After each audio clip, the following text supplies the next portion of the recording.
This is Candor Talk. Thank you for tuning in. Let's get right into the show. But before we get into the show, don't forget to check out our website, sylviaexpress.com. What's up, fabulous people? Okay, so it's Saturday. Thank you for tuning in to Candor Talk. And oh man, shit most definitely hit the fan. Rudy Giuliani is a gift from God to the resistance and the devil reincarnated for Trump.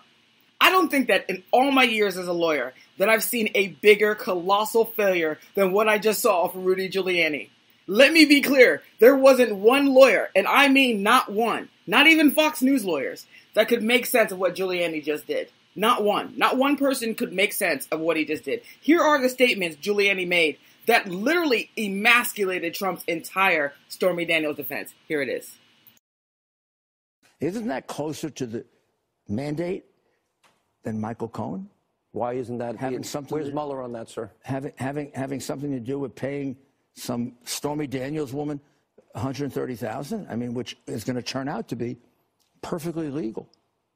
That money was not campaign money. Sorry, I'm giving you a fact now that you don't know. It's not campaign money. No campaign finance violation.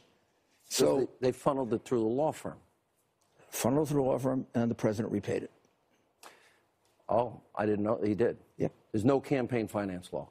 Zero. So the president. Just like Sean. So this decision was made by. Everybody was nervous about this from the very beginning. I wasn't. I knew how much money Donald Trump put into that campaign. I said, $130,000. He's going to do a couple of checks for $130,000. When I heard Cohen's retainer of $35,000, when he was doing no work for the president, I said, that's how he's repaying. That's how he's repaying it, with a little profit and a little margin for paying taxes for Michael. But do you know the president didn't know about this? I believe that's what he didn't Michael know about the specifics of it, as far as I know. But he did know about the general arrangement that Michael would take care of things like this, like I take care of things like this for my clients. I don't burden them with every single thing that comes along. These are busy people.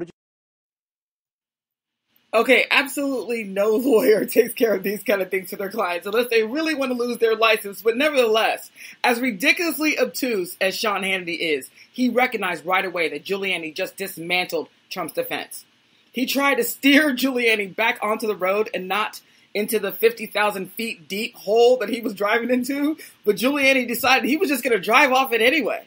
But notice how Hannity was trying to claim that it was Cohen that said that Trump didn't know about the Stormy payment. Not that it was Trump who specifically said that he didn't know about it on Air Force One. Anyway, here is Trump on Air Force One specifically saying that he had no idea about this. And let me just say something. This clip is not very good because this recording that they had of him. But you can hear him talking about it, but here it is. Here's the clip.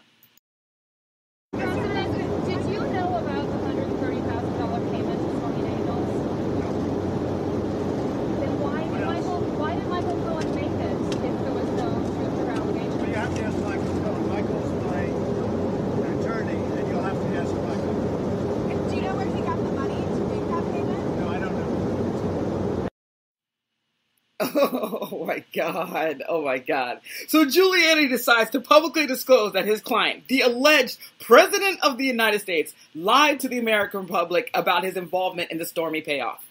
As I said before, there isn't a lawyer, even those with a rudimentary understanding of the law, that could comprehend what the hell Giuliani just did. I mean, even those people who don't really understand the law cannot comprehend this. If there was somebody who could comprehend what just transpired, there'd be a lawyer out there saying, oh, I get it. I get the legal strategy here. But there isn't one. There aren't even law students who understand what this legal strategy is. But let me just tell you something. Like I said, nobody understands this, not even Fox News. Here is the second witch of the West, Laura-Ingraham, talking about the colossal failure of Rudy Giuliani. Here it is. Okay, so it's hard to hear there, but he said no. I didn't know about it. And then he said, you're going to have to ask Michael-Cohen about the payment. Now, I was putting my legal hat on during the break, and I thought, well, maybe did Trump pay it after April 6th? I don't know. But that, to me, Byron York, the left is jumping all over that tonight, saying, what the heck? He didn't know. He didn't know. Rudy's on TV. What's going on here? Well, these are real questions. Rudy just gave us a completely different version of this. But unless the president paid it after April 6th, which maybe he did. But it appears that what Giuliani was saying, first of all, he said, paying somebody some money to be quiet is not a criminal act. That's okay. And there was no campaign finance violation. He knows that's where it's going, So it correct? appears to me that the real concern is that there would be a campaign finance vulnerability on this. Right, because they have the president on tape on Air Force One saying he did not know about the payment. And you'll have to ask Michael-Cohen about that. Rudy just goes on with Hannity and says, oh, no, he reimbursed him. Like, well, what? First of all, they may not have thought this whole thing through. Well, I mean, if you go on Hannity, you better think it through as the attorney or the president. I don't think Emmett Flood would probably. That's why Emmett Flood's probably not going to do a lot of interviews. I love Rudy, but they better have an explanation for that. That's a problem. Okay, because nobody can actually deny that this is actually a real problem. The measly base Trump has left were hailing Trump and Giuliani as the master chess players. They actually thought that the whole strategy was 4D chess. Unfortunately for them, Giuliani was playing Candyland, except it was the 2018 version where you incriminate your client on national TV. Then Trump decided to further the colossal damage by having someone, presumably Giuliani, because, I mean, oh my God, type up the tweets that incriminate him even further. Here's the clip. Trump had previously denied any knowledge of the $130,000 payment to Cohen, but Trump doubled down on the new version of events as debuted by Rudy on Hannity in a tweet this morning, writing in suspiciously un-Trumpian language, quote, Mr. Cohen, an attorney, thanks for that, received a monthly retainer. Lots of punctuation here. Not from the campaign and having nothing to do with the campaign, comma, from which he entered into, comma, through reimbursement, comma, a private contract between two parties, comma. Now, we are going to check. These are the most commas ever seen in a Trump tweet, as a non-disclosure agreement or NDA. These agreements are very common among celebrities and people of wealth. That sounds like it might have been him. Okay. All right. So he decides that he's going to go tweet that. So when Trump was paying a retainer to Michael-Cohen to reimburse him for the Stormy payment, he clearly knew on April 5th, 2018, that he had reimbursed Michael-Cohen. Giuliani claims it was $35,000 per month that was paid, and it was over $400,000 that was paid. So in order for that to be true, the payments had to have been made for at least a year, which means when Trump got on Air Force One on April 5th, 2018, and he said he knew nothing, he lied. That lie matters, and I'll explain it later.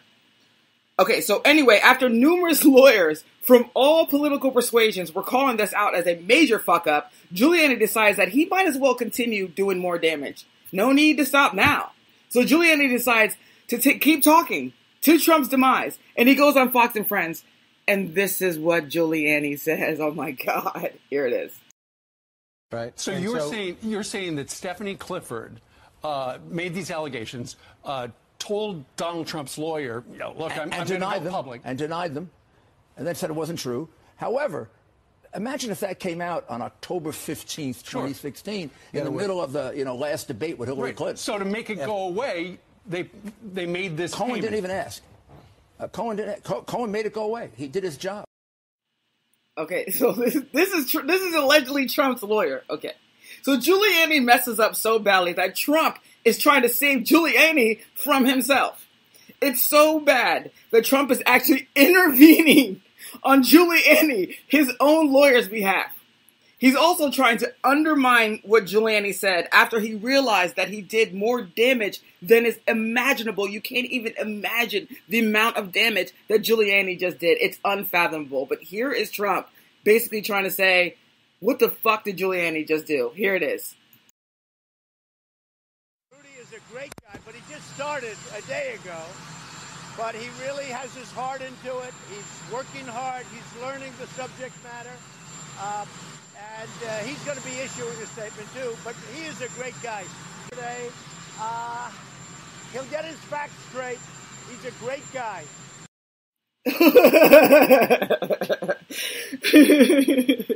Trump's whole team are the little rascals, I swear to God. Like, no one is prepared for prime time. Also, if Giuliani, as his lawyer, didn't know all the facts, why the hell is he talking publicly? So your own client had to come in there and be like, oh, don't worry.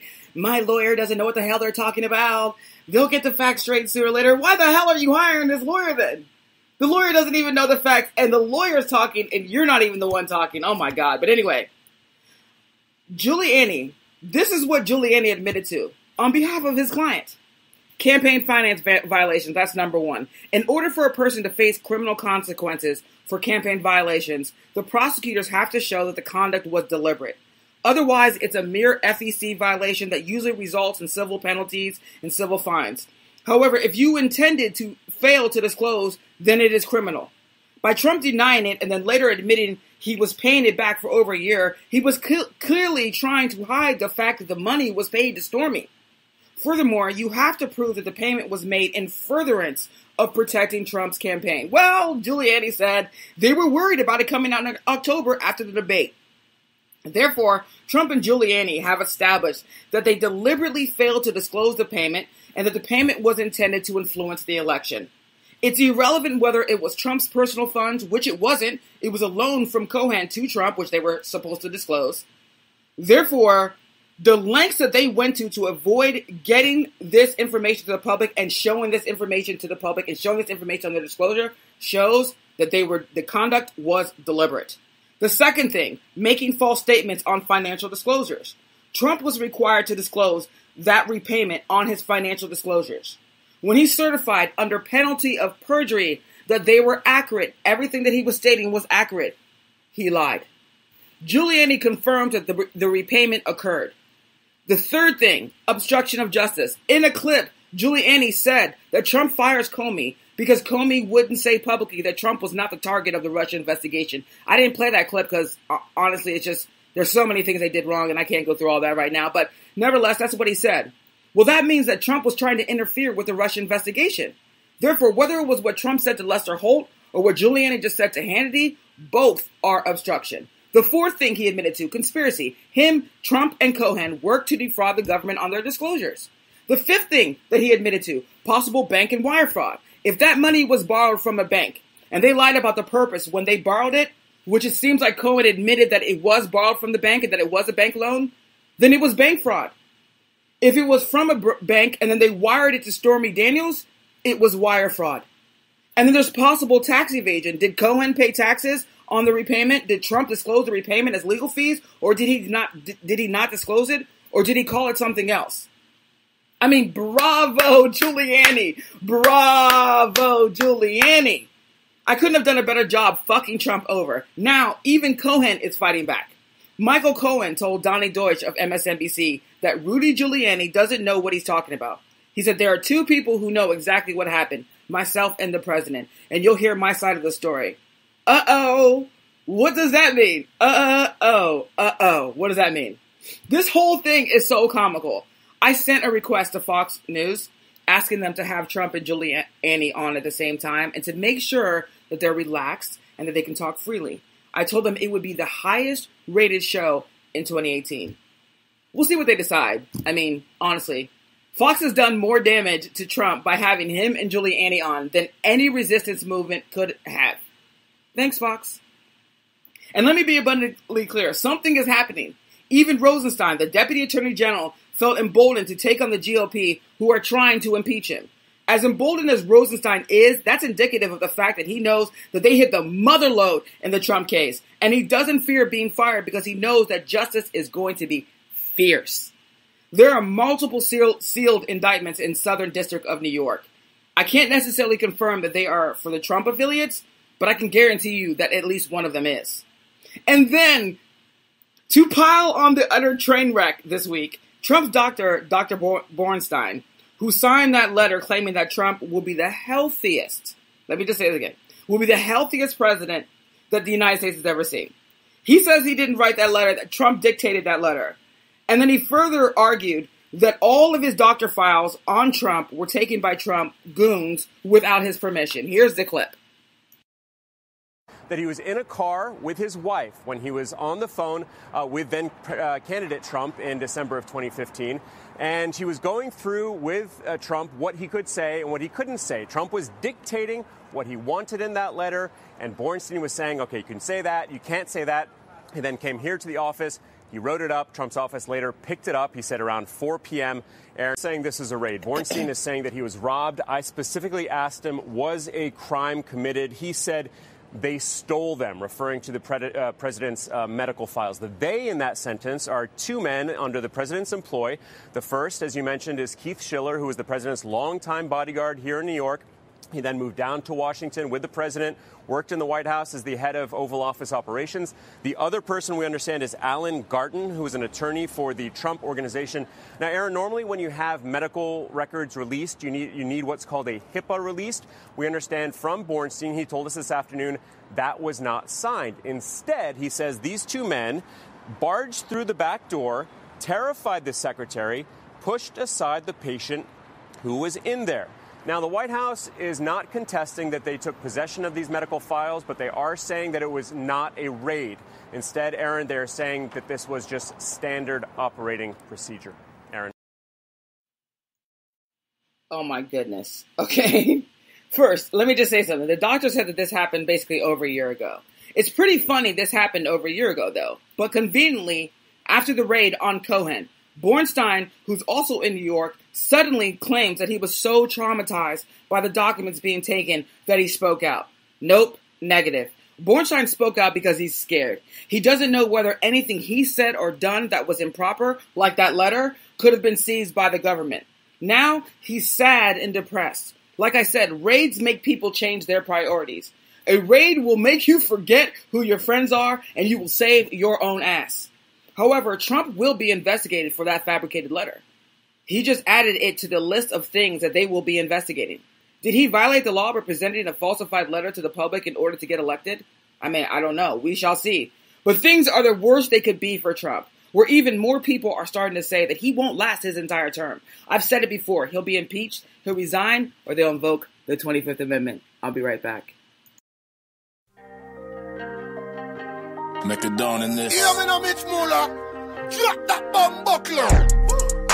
I'm feeling like $1 million. Cutting up just for the money. We like nip and tuck.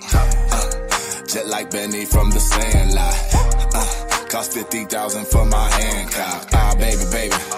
Riding to the top. Driving haters crazy. Never gonna stop. I'm feeling like $1 million. Cutting up just for the money, we like nip and tuck. Wrist watch, tip top, pockets on a milli. Give a toast to all my people, we like dilly dilly. Pilot boys staying fly, Super Bowl like Philly.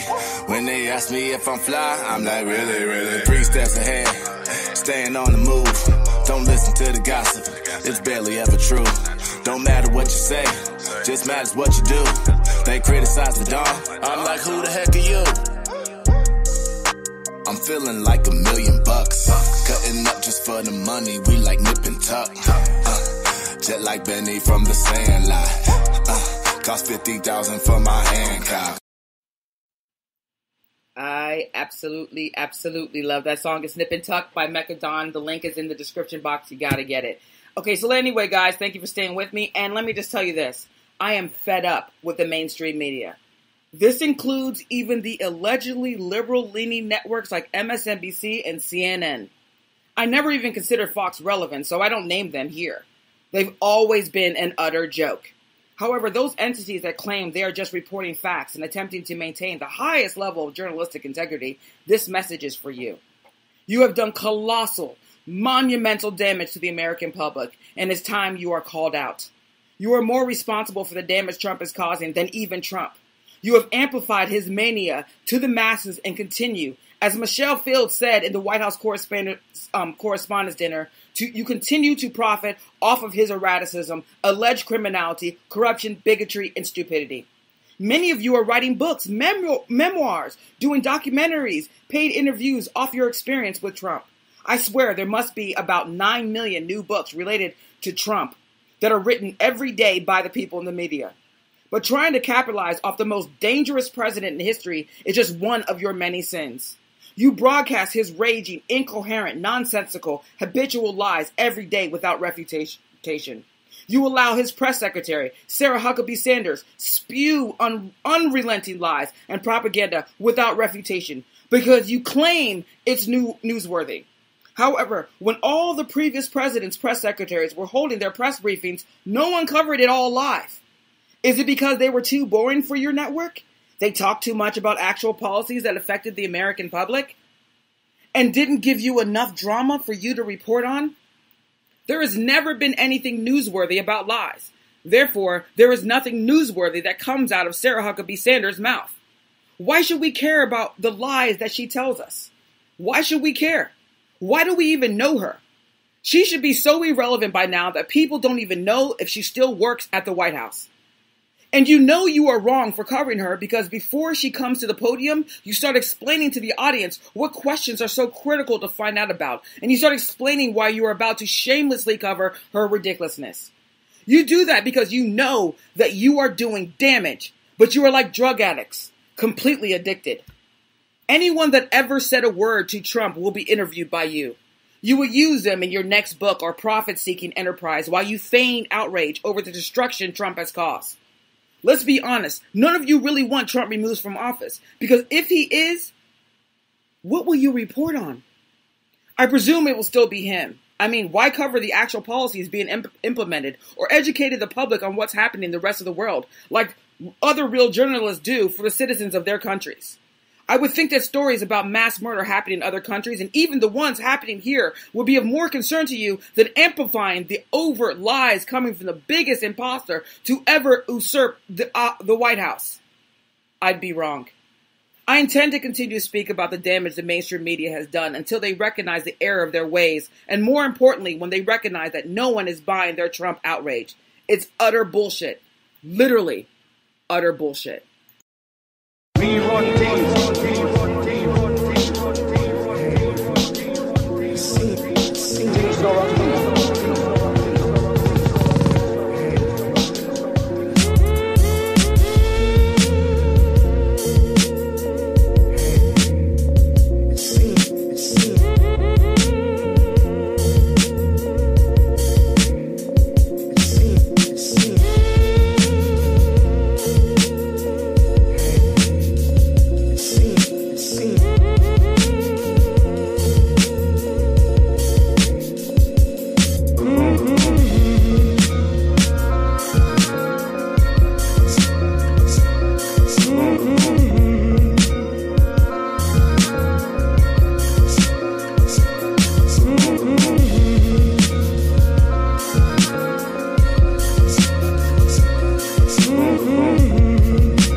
All right, that does it for me tonight, guys. And anyway, if you went to sylviaexpress.com, I don't know what happened to my website. All of a sudden, it was just gone. So then I had to go and get a new hosting and do all this other stuff, and it really is annoying. But if you did subscribe to sylviaexpress.com, please go back and resubscribe because I do not know what happened, because I am going to be posting Trump regrets on Monday. In addition to that, if you are somebody who likes that song that I played here called Nip and Tuck by Mecca, look at the link in the description box. You should check it out. It's actually pretty great. So anyway, guys, the imposter in the White House is pretty much toast. This show is going to be a lot shorter than it normally is. I'm trying to condense my show so that I don't talk too much, because I like talking. I like talking a lot. But anyway, guys, have a good weekend. I hope you guys enjoy your Saturday, because it should be exciting knowing that the imposter in the White House own attorney decided that he was going to incriminate him, and then the imposter decided to incriminate himself. In the meantime, we didn't even have to do anything. So have a great Saturday. Enjoy yourself. I'll see you guys next week. Take care.